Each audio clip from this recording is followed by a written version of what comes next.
यीशु ने पाप की समस्या के साथ में निपट लिया है, हमारे पापों को उठा लिया, हमसे उसे दूर कर दिया। अब पाप समस्या नहीं है और इसलिए आज तो दोष भावना के लिए मनुष्य के सामने यही है। वो ये नहीं कि उन्होंने ये और वो किया है या उनका पाप का स्वभाव नहीं है। अब मनुष्य के ऊपर दोष की बात तो यही है कि उसने विश्वास नहीं किया उस पर जो परमेश्वर ने उनके पापों के लिए हल बनाया है।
आपके मन में सबसे बड़ी बात तो परमेश्वर के अनुग्रह की सराहना होनी चाहिए और इसलिए आपको अनुग्रह के बारे में समझना है, अनुग्रह की सच्चाई आपको ले लेनी है और इसमें से कम कुछ समझना है।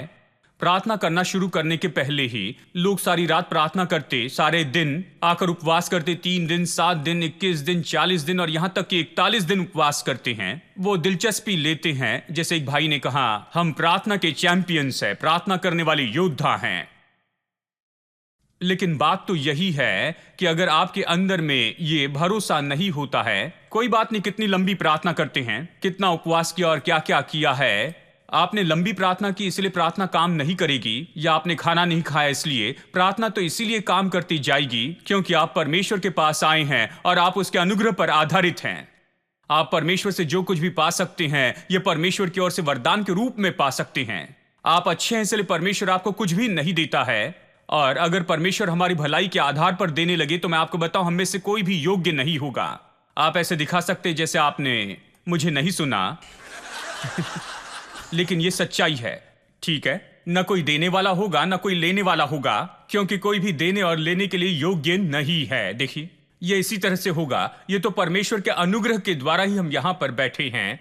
अगर आप अपने कामों को देखते जाए दोस्तों, अगर आप अपने कामों के ऊपर आधारित रहने लगे तो मैं आपको बताऊं, इस चर्च में एक भी व्यक्ति बैठा नहीं होगा और एक व्यक्ति भी योग्य नहीं होगा कि यहां पर बैठे, और निश्चय यहां पर कोई प्रचारक भी नहीं होगा। अगर कामों पर आधारित रहते हैं तो जब आप परमेश्वर के अनुग्रह पर आधारित होते हैं तो मैं आपको बताऊं, चाहे आप कितना भी बड़ा स्टेडियम क्यों न बना दे, वो कभी काफी नहीं होगा, क्योंकि परमेश्वर का प्रेम इतना महान है, ये तो समझ से परे है।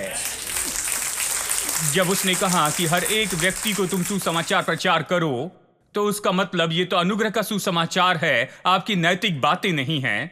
लेकिन अनुग्रह का सुसमाचार है और हम इन बातों की ओर आगे बढ़ते जाएंगे। हम नैतिकवाद और आजादी इन बातों पर चर्चा करेंगे। इस सीरीज में दिलचस्प बात यह है कि कैसे अनुग्रह से जीते जाएं, हमारे घर में, हमारे दफ्तर में, हमारी दुनिया में, और ये सब जानते हैं। लेकिन हमें यह समझना होगा कि यह सबसे महत्वपूर्ण मुद्दा क्यों हो गया है। कुछ काम नहीं करेगा, प्रार्थना काम नहीं करेगी, स्तुति और आराधना में कोई आनंद नहीं होगा, और इसलिए जानते हैं बहुत से चर्च में आप पाएंगे कि वो सब एक ही जगह पर अटक चुके हैं, और जानते हैं उनके चेहरे के ऊपर में कोई मुस्कान नहीं होती है। उनके चेहरे पर मुस्कान नहीं हो सकती है क्योंकि जानते हैं वो खुश नहीं रहते हैं, वो अपने आप से गुस्से में हैं, वो संतुष्ट नहीं है, प्रतिदिन के जीवन के कारण निराश हैं, अपना आत्मिक जीवन जीने में असफल होने के कारण निराश हैं। निराश है क्योंकि वो अपने ही कामों के ऊपर आधारित हैं। वो परमेश्वर के अनुग्रह के बारे में कल्पना नहीं कर सकते, वो नहीं जानते हैं परमेश्वर के बहुतायत के अनुग्रह को। वो केवल सोचते हैं अपनी ही गलतियों के बारे में, अपनी कमियों के बारे में, और उनके अच्छे काम और बुरे काम, और इसलिए वो शांति और आनंद का अनुभव नहीं कर पाते हैं। तो ये हमारी प्रार्थना पर प्रभाव डालता है और ये हमारे प्रभु की संगति पर असर डालता है। उदाहरण के लिए प्रभु के साथ संगति देखिए। उदाहरण के लिए जब कोई किसी बहुत बड़े व्यक्ति से मिलने के लिए आता है, जो व्यक्ति उससे मिलने के लिए आता है, कई बार उन्हें लगता है कि वह अयोग्य है कि उनके सामने जाकर उनसे बातें करें, ठीक है? तो यहां पर पहले ही उनके पैर कांपने लगते हैं वहां जाने के पहले, और जब वो भीतर में जाते हैं वो अपने हाथ बांधते हैं, ज्यादा बातें नहीं करती हैं और वहां खड़े रहते हैं क्योंकि उन्हें ऐसे लगता है कि वो ज्यादा बातें नहीं कर सकती हैं। तो यहां पर असली संगति नहीं हो सकती, असली लेन देन नहीं हो सकती है, विचारों और शब्दों में लेन देन। लेकिन हमारे परमेश्वर के पास हम जा सकते हैं और अपने पिता के जैसे उससे बातें कर सकते हैं। आप उसके साथ अच्छा संबंध रख सकते हैं, उसके करीब में आ सकते हैं, करीबी संबंध आप उसके साथ रख सकते हैं। और जब आप अनुग्रह को नहीं समझते हैं तो यह असंभव होता है, तो आप कहते हैं कि परमेश्वर बहुत महान है, वो वहां पर ऊपर में है, वो परमेश्वर है और मैं तो बस हाय रे मुझ पर, जानते हैं मैं कौन हूं, किसके सामने खड़े रहूं, उसके सामने मैं जाऊं, मैं बस अपने हाथ अपने मुंह में रखता हूं और बस मैं सुनूंगा और मैं बिल्कुल चुपचाप रहूंगा, मैं उसके साथ बातचीत नहीं कर सकता, कुछ बात नहीं हो सकती। लेकिन परमेश्वर आने का न्योता देता है, कहता है मेरे साथ में चर्चा करो, आओ मुझे बताओ मैंने तुमसे क्या कहा है, आकर मुझे बताओ मैंने तुमसे कौन सी प्रतिज्ञाएं की हैं जिस पर तुम विश्वास करते हो, मेरे साथ चर्चा करो, वो कहता है। तो परमेश्वर ये लेन देन चाहता है, परमेश्वर हमारे साथ करीबी संबंध चाहता है, लेकिन मनुष्य के कामों पर आधारित रहना, इससे ये सब कुछ असंभव होता है। और एक बात है दोष भावना। देखिए लोगों में दोष भावना होती है, बहुत ज्यादा दोष भावना होती है, इसलिए वो अनुग्रह को नहीं समझ पाते हैं। तो ये बातें बहुत ही महत्वपूर्ण है, इसमें हम आपको बताएंगे कि किस तरह से ये दोष भावना आती हैं और हम कैसे दोष भावना से आजाद किए गए हैं और दोष भावना के लिए मुख्य स्रोत क्या है और कैसे हम दोष भावना से आजाद होते हैं और ये सब। चलिए इसमें हम जल्दी से देखते हैं। सबसे पहले चलिए मैं यहां पर बहुत से वाक्य आपसे कहूं कि यह हमारे लिए आसान हो। पहला वाक्य तो ये है, आपको पतन पाए मनुष्य और उसकी आज की दशा को समझना होगा। हम कैसे पतन पाए मनुष्य और उसकी दशा को समझ सकते हैं? पतन का मनुष्य, आज हम कहते हैं कि वो एक पापी है। किस तरह से पापी है? सबसे पहले वो स्वभाव से पापी है। जब मैं कहता हूं स्वभाव से, ये इसलिए नहीं कि उसने पाप किया, लेकिन इसलिए क्योंकि वो आदम का पुत्र है, क्योंकि वो आदम की वंशावली से आया है। तो आदम का पाप अब मनुष्य का भाग हो गया है क्योंकि उसने आदम से इसे पाया है। रोमियो 5:12 कहता है कि एक मनुष्य के द्वारा पाप जगत में आया और पाप से मृत्यु आई और इसने सभी मनुष्य पर राज्य किया। पाप और मृत्यु ने सभी मनुष्य पर राज्य किया। हाँ, पाप और मृत्यु ने सभी पर राज्य किया।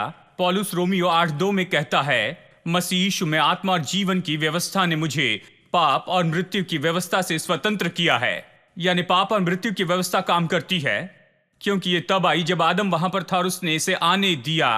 पाप और मृत्यु काम कर रहे हैं और ये पूरी मनुष्य जाति पर राज्य करती हैं और इसलिए कोई मृत्यु से नहीं बचता है क्योंकि सभी पापी हैं। कोई भी मृत्यु से नहीं बचता है। इस पूरे संसार में ऐसा कोई नहीं है जो मृत्यु से बचा हुआ हो। एक भी व्यक्ति मृत्यु से नहीं बचता। सभी लोग मरते हैं। कई बार एक छोटा सा बच्चा भी जो पाप को नहीं जानता वो भी मरता है। क्यों? बच्चे ने पाप नहीं किया।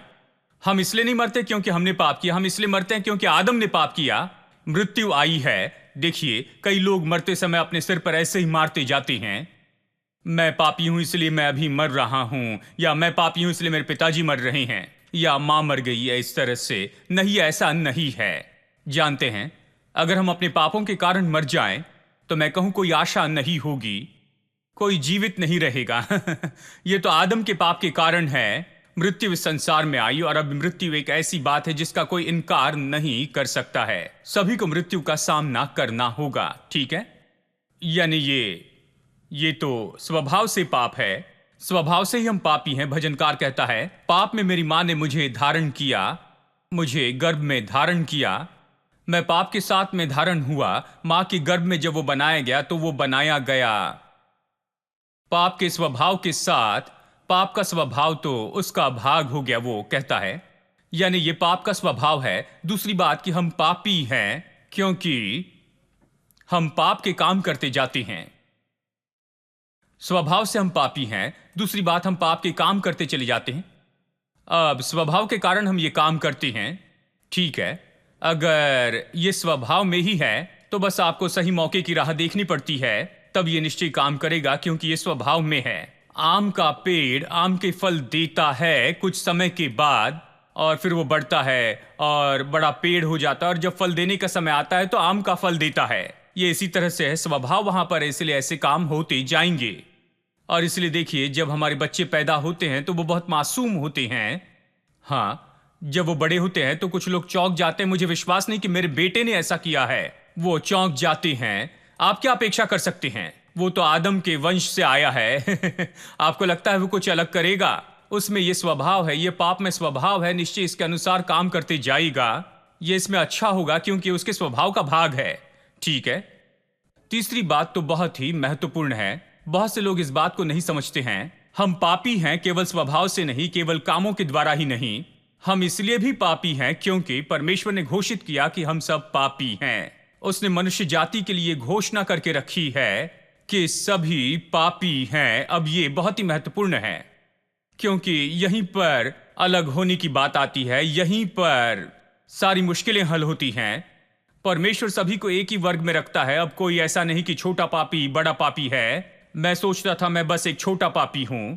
मैं कहता, प्रभु उसकी मदद कर, वो बड़े पापी हैं, जानते हैं, लेकिन मैं तो छोटा पापी हूं। परमेश्वर मुझ पर आसानी से दया करेगा, थोड़ा सा अनुग्रह मेरे लिए काफी होगा, बाकी सब कुछ मैं खुद कर लूंगा। मैंने सोचा उसे बहुत ज्यादा अनुग्रह चाहिए, लेकिन बाद में मुझे पता चला कोई फर्क नहीं पड़ता, चाहे छोटे पापी हो या बड़े पापी हो। परमेश्वर के सामने सभी पापी एक समान हैं। परमेश्वर ने मनुष्य के बारे में घोषणा की, पूरी मनुष्य जाति के लिए एक घोषणा है कि सब ने पाप किया और सब परमेश्वर की महिमा से रहित हैं, कि कोई भी धर्मी नहीं, एक भी धर्मी नहीं। यह परमेश्वर की घोषणा है।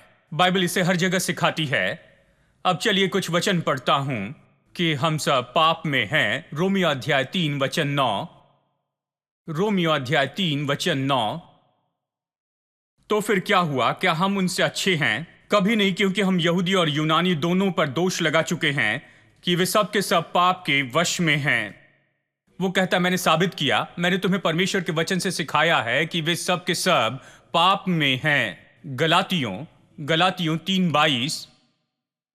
एक और महत्वपूर्ण वचन, परंतु पवित्र शास्त्र ने सबको पाप के अधीन कर दिया। देखिए कैसे कहता पवित्र शास्त्र ने कर दिया है। वचन जो है हर एक मनुष्य को पाप के अंदर रख देता है। वचन कहता है कि सब पापी हैं। वचन ने सबको पाप के अधीन किया, सबको पाप के अधीन कर दिया, ताकि यह प्रतिज्ञा जिसका आधार यीशु मसीह पर विश्वास करना है पूरी हो जाए। क्यों? परमेश्वर सभी को एक ही कैटेगरी में रखता है। अभी कोई बड़ा पापी छोटा पापी नहीं रहा है। परमेश्वर कहता है सब पापी हैं और सभी के ऊपर बस एक ही आज्ञा दी गई, पाप की मजदूरी मृत्यु है, और सभी के लिए एक ही हल यानी अनुग्रह के द्वारा उद्धार है। और इसीलिए सभी को एक ही कैटेगरी में रखा गया है कि सभी लोग पापी हैं। चलिए एक और दो वचन पढ़ लेते हैं। रोमियो अध्याय 11 वचन 32। क्योंकि परमेश्वर ने सबको आज्ञा उल्लंघन का बंदी बनाकर रखा ताकि सब पर दया करे। फिर से रोमियो के जैसे ही भाषा उपयोग की गई।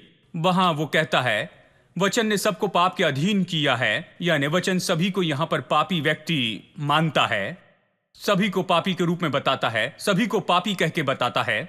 यहां कहता है परमेश्वर ने ऐसा किया है। हाँ, हाँ, वो बहुत स्पष्ट कहता है कि परमेश्वर ने उन्हें ऐसा कर दिया है।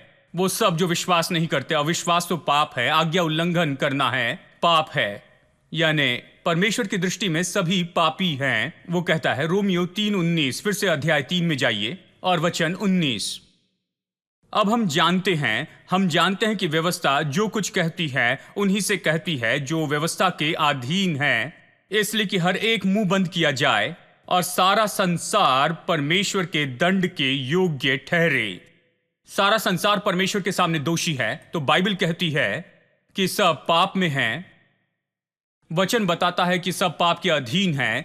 परमेश्वर कहता है कि सब पाप के अधीन हैं और हर एक मुंह बंद किया जाए क्योंकि सब परमेश्वर के सामने दोषी हैं। यानी ये तो पूरे संसार के लिए वाक्य कहा गया है जो परमेश्वर ने सभी के ऊपर रखा है कि वो दोषी हैं, पापी हैं, सब आज्ञा भंग करते हैं और वो सब पाप में हैं। सभी के लिए एक ही व्यवहार है। हर एक व्यक्ति के लिए यहां एक ही कैटेगरी है। बाइबल इसी तरह से बताती है। अब और इसके कारण, क्योंकि परमेश्वर ने कहा कि सब पाप के अधीन हैं, तो अब यह कहने की जरूरत नहीं कि इसने क्या किया है, उसने क्या किया है। अभी आपको स्वभाव के बारे में भी चर्चा करने की जरूरत नहीं, क्योंकि सभी पापी हैं। परमेश्वर ने यह कह दिया है कि सभी लोग पापी हैं। परमेश्वर ने सभी पर इस तरह से वाक्य कहा है। परमेश्वर ने सभी पापी के ऊपर में अपना न्याय घोषित किया है। अब इसके कारण, अब देखिए, आज मनुष्य का जो स्तर है, अब मनुष्य का जो स्तर है वो तो बदल जाता है, क्योंकि अब यीशु 2000 साल पहले आया है और उसने उस पाप के बारे में कुछ किया है। यीशु ने क्या किया? वो पाप उठाने के लिए आया। यूहन्ना 1:29 कहता है, देखो परमेश्वर का मेमना जो जगत के पाप उठाए लिए जाता है। तो वो पाप उठा ले जाने के लिए आया। क्या उसने इसे उठा लिया? उसने इसे उठा लिया। तब से जबकि यीशु आया और वो हमारे बदले में मरा और उसने हमारे पापों को अपने ऊपर उठाया, उसके दंड को उठाया और उसे हमसे दूर ले गया। उसने हमारे पापों को उठा लिया, उसने हमारे लिए इसे उठाया और हमें इससे दूर कर दिया। तो अब जिस बात पर लोगों पर दोष लगाया जाता है, अब ये वो नहीं है कि जो पाप हमने किए हुए हैं, क्योंकि ये ऐसे पाप हैं जो यीशु पर लादे गए, उसने उठा लिए। अब ये समस्या नहीं है। आज मनुष्य के लिए दोष लगाने की जगह तो बस यही है, उसने किए गए पाप नहीं है और ये तो उसका पाप का स्वभाव भी नहीं है। क्या आप सुन रहे हैं? अब देखिए, दोष लगाने के लिए जगह यही है जिसकी बुनियाद पर अभी मनुष्य पर दोष लगाया जाता है। वो ये नहीं है कि वो स्वभाव से ही पापी है, उसमें आदम का स्वभाव है। अब ये तो ये सच्चाई भी नहीं है कि उसने पाप किया है और उसने ये और वो किया है।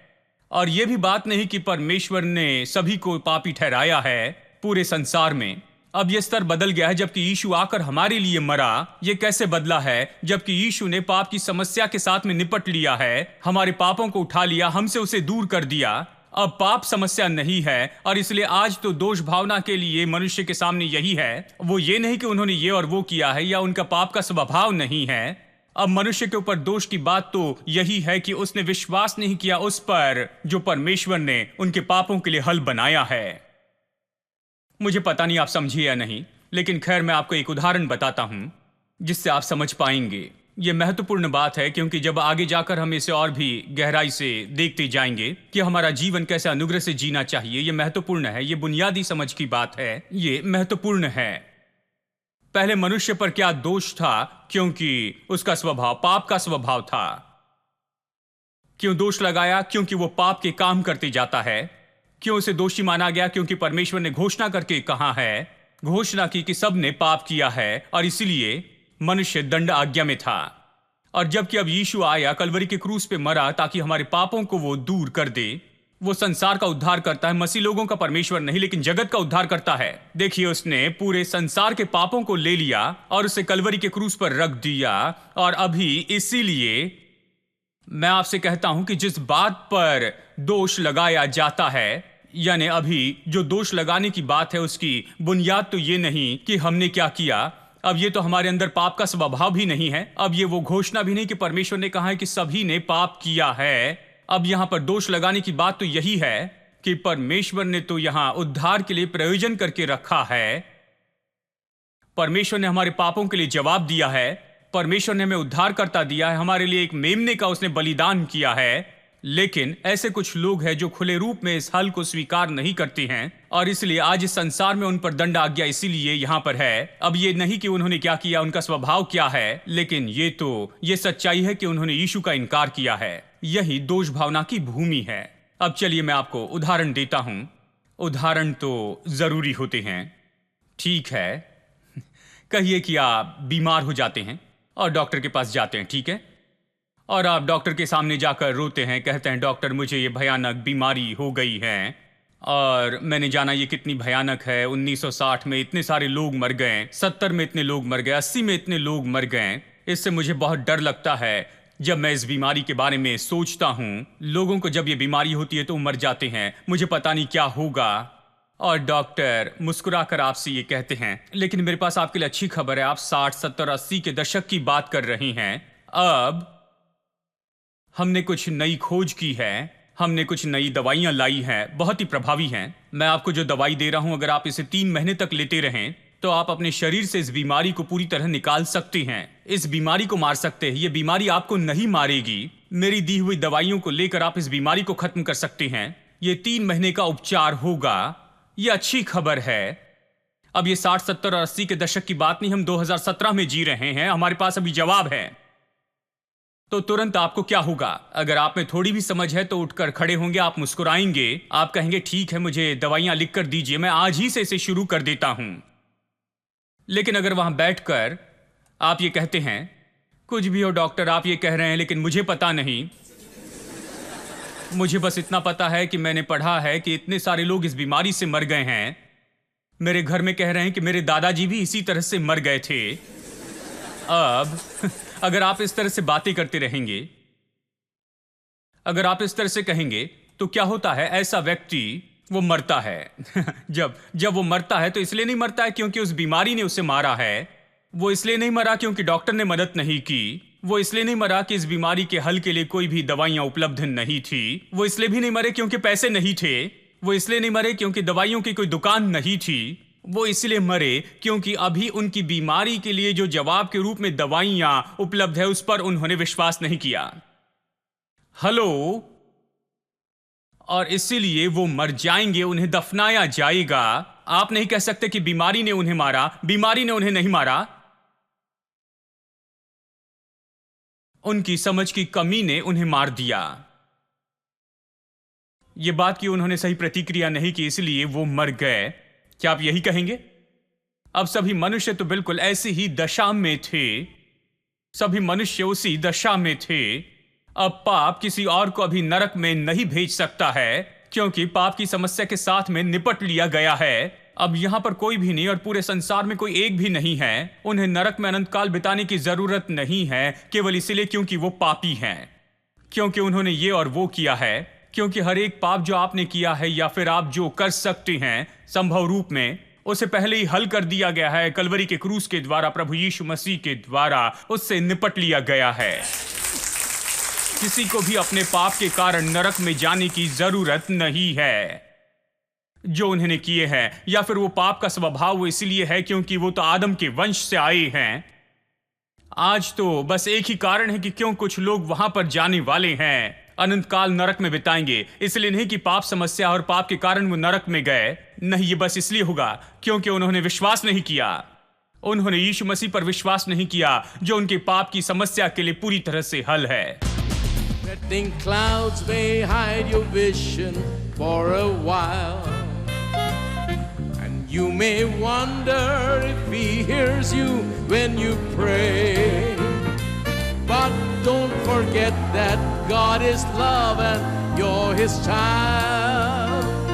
Press on in faith because the answer's on the way. Keep pressing on. Keep pressing on. God's on the other side of faith. And though the clouds may for a moment hide his face, remember God is on the other side of faith. Keep pressing on. Keep pressing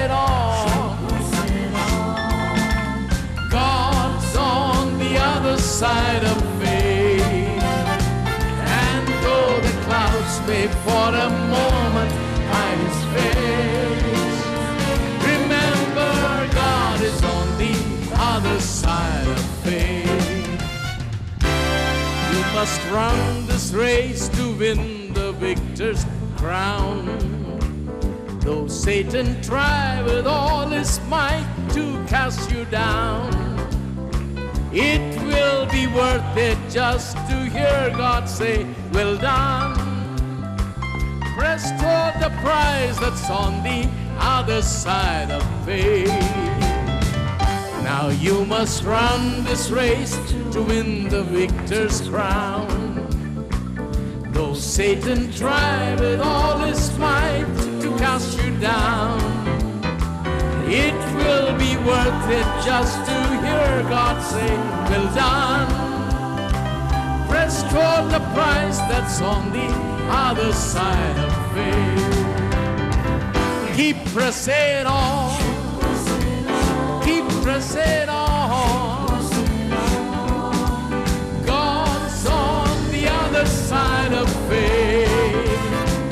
And though the clouds may for a moment hide his face, remember God is on the other side of faith. Keep pressing on. Keep pressing on. God's on the other side of faith. And though the clouds may for a moment hide his face, remember God is on the other side of faith. Keep pressing on. Keep pressing on. God's on the other side of faith.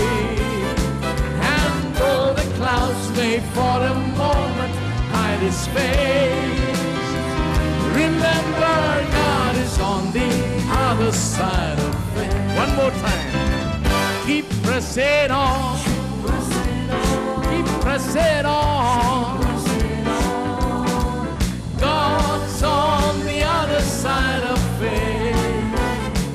And though the clouds may for